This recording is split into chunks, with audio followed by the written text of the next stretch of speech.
Just before we leave the debugging and error handling section, we're going to have a quick look at not anything that will help you debug or handle errors, but a few little bits that actually speed up your VBA in its execution. There are a couple of items we can turn off in the VBA. Don't forget with these items to turn them back on. I mentioned that now before we look at turning them off. That will help to speed up the execution of your VBA. It is already fast, but we can make it faster still. If we use the speed tips file, what you'll find in the Visual Basic, in Module 1, are a couple of routines that we're going to execute and then make slightly faster. There's one here called Example Fill.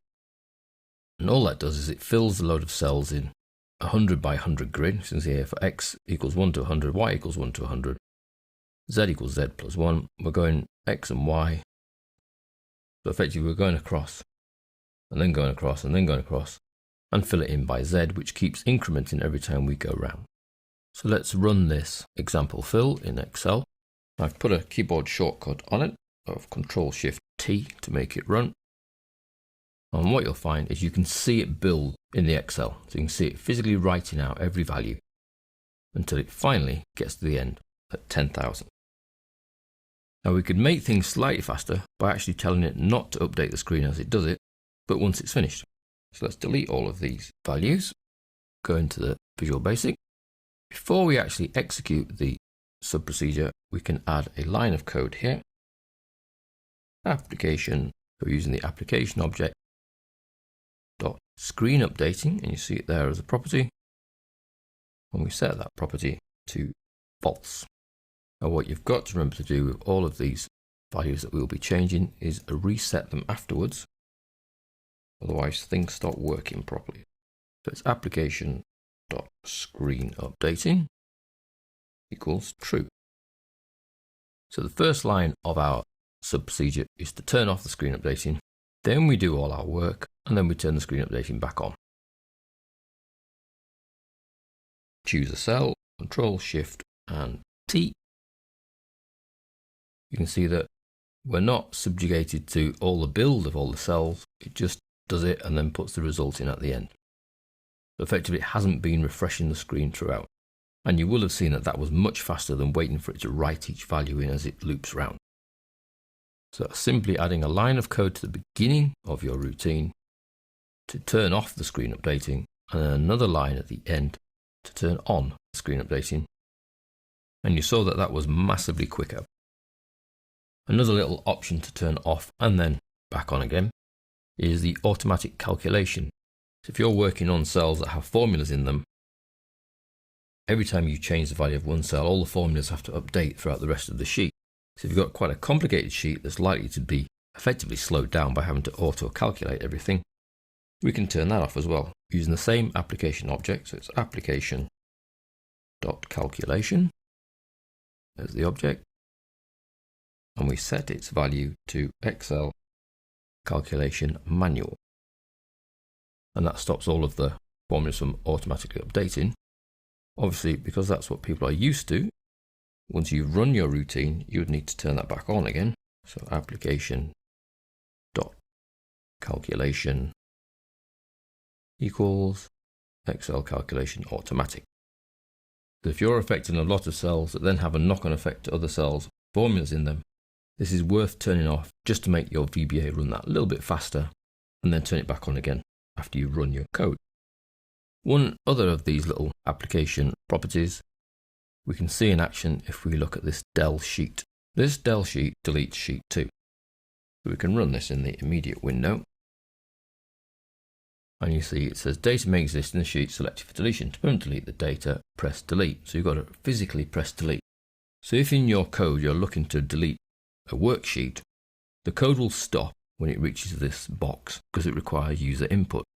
However, we can stop it requiring user input. So if I click cancel, before we actually try and delete the sheet, we can effectively deactivate these alert messages that stop the process and await for a user interaction. And we do that. Again, it's from the application object, application.displayAlerts equals false.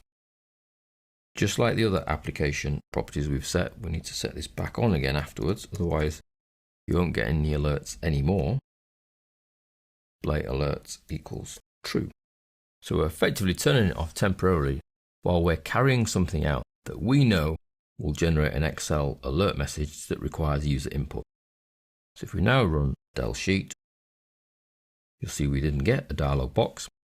When we go back to Excel, sheet 2 has gone. So that's a nice little useful option, placing it into your code around snippets of actions that you know will generate some kind of dialog box for the user, effectively from Excel really at that stage. So we turn those alerts off, but it's a temporary process. We need to make sure we turn them back on again, otherwise we could cause ourselves problems further down the line where the alerts are not popping up. So those three little application object properties are extremely useful. They're to help speed up the execution of your VBA when used correctly, obviously. There are a couple of other little speed up tips. One is the ability to reference quite long names here. For example, we have the name of a workbook, reference in a worksheet, reference in a range.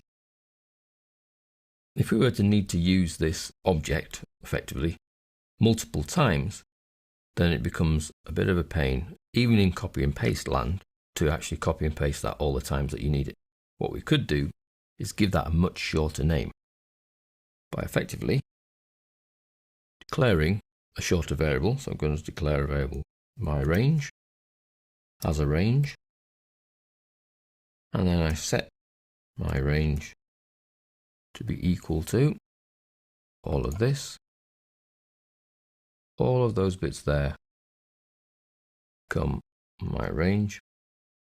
And then when I want to reference that range, which is in another sheet in another workbook, I simply call it my range. So here I can say my range.interior.color equals VB red. And the VBA is quite happy to deal with that. So effectively I'm giving this reference a shorter variable name that I can then make use of wherever I require it. And you'll find that this variable knows that it's that range in the other sheet, because if I go my range dot, it brings up all the available properties for a range. So it does know what type of object it is and where that object obviously is therefore located. So that little shortcut is more about reducing the amount of code that you need to write. The last little speed tip effectively falls into the same bracket. It's reducing the amount of code that you need to type or copy and paste. And we have a routine here, special format, and you'll see that what this is doing is actually specially formatting the range with a variety of options, formatting the currency, the color, the background, etc. We can see it in action. We go back to Excel, we'll go into sheet 3, highlight a range, and there is a keyboard shortcut for it, Control-Shift-F, and you'll see that it goes black, blue color, type some numbers in, you'll find that they are bold, they're also in currency, and they're in red. So that's all being controlled by that special format. And what we're looking to do here is reduce what you need to type. You'll notice that this little section here, and I've broke them into sections on purpose, all have selection.interior as their prefix. So it's the inner cells of the selected area. Well, how we could make that a little bit shorter is to say with selection.interior, and then put here end with. Then in between here, we don't actually need to repeat selection.interior, because we're saying with selection.interior and then effectively going dot pattern